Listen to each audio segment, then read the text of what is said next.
Ada pernyataan dari Nabi dalam hadis riwayat Imam At-Tabarani dan selainnya bahwa Allah tidak menerima taubat ahli bid'ah. Artinya apa? Ahli bid'ah tidak akan bertaubat sebab dia menyangka itu bukan dosa, dia menyangka kebaikan. Oleh sebab itu syaitan lebih suka kepada ahli bid'ah daripada ahli maksiat. Yang kami rangkum tentang amalan-amalan bid'ah orang Wahabi yang dia tanpa sadari, dan aslinya banyak, mungkin sampai 15, sampai 20, dan bahkan banyak sekali amalan bid'ah yang ahli maksiat ada harapan untuk taubat. Ahli bid'ah susah diharapkan taubatnya. Ini adalah bid'ah tidak pernah terjadi pada zaman Rasulullah SAW. Assalamualaikum warahmatullahi taala wabarakatuh. Alhamdulillah wa syukurillah wa la hawla wa la quwata illa billahil azim. Amma ba'd. Para pemirsa yang dirahmati Allah Subhanahu wa taala, kali ini saya hadir dengan suatu materi, yakni materi yang cukup hangat pastinya. Kenapa saya katakan hangat?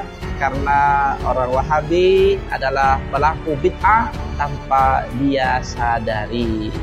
Sebelum kami teruskan tentunya, jangan lupa untuk subscribe, untuk share, like, dan dikomentari. Agar apa?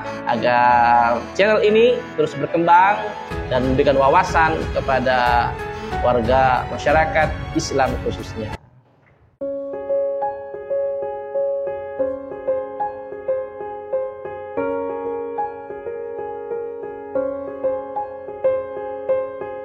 Baik, terima kasih. Kami lanjutkan. Amalan yang tanpa didasari adalah bid'ah oleh orang Wahabi adalah amalan yang dilaksanakan bid'ah oleh orang Wahabi tanpa dia dasari adalah dia belajar, dia kuliah, dia sekolah, dia itu menggunakan komputer ataupun dia mengadakan majelis taklim. Zaman Rasulullah itu tidak ada sekolahan, tidak ada klasikal, fakultas ini, fakultas tarbiyah, fakultas usuluddin, ada fakultas tarbiyah, dan lain sebagainya, tidak ada. Bahkan sekarang itu ada di Madinah, Universitas Madinah, itu bid'ah. Karena apa? Tidak pernah diajarkan oleh Rasulullah Sallallahu Alaihi Wasallam. Ini kita ini sekarang belajar kontekstual juga, dengan artian karena biasanya orang Wahabi Salafi itu kontekstual, mengartikan mengartikan hadis maupun Al-Quran itu secara konteks, termasuk adanya mujassimah. Mujassim itu adalah paham musyabbihat atau menyerupakan Allah dengan makhluk. Dan di dalam teologi tauhidnya bahwa tauhid itu dibagi menjadi 3, itu juga bid'ah. Karena Rasulullah tidak pernah membagi tauhid menjadi 3. Kembali saya lanjutkan, membangun sekolahan, membangun universitas, sekolah klasikal, ada jurusannya, itu adalah perkara yang bid'ah.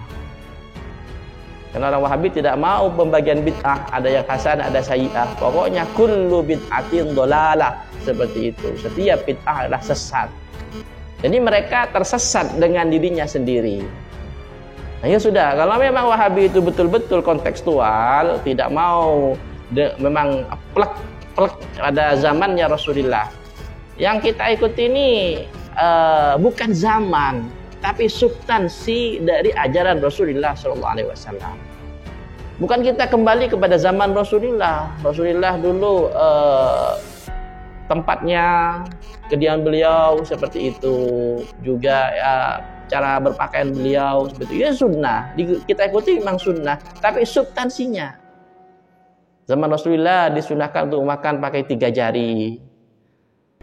Ya sunnah, kita makan pakai 3 jari itu juga sunnah. Karena apa? Ikut Rasulullah SAW. Namun esensi dari kesunahan tersebut kita harus belajar sederhana, menahan hawa nafsu ketika makan, ada akhlaknya kita makan.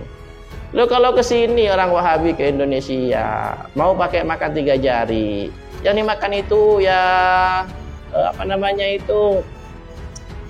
kuah kelor, kuah langke gitu.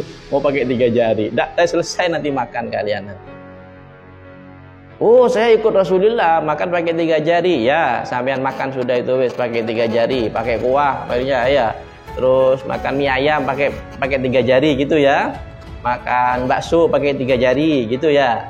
Terus makan nasi yang ada kuahnya pakai 3 jari. Ya, silahkan.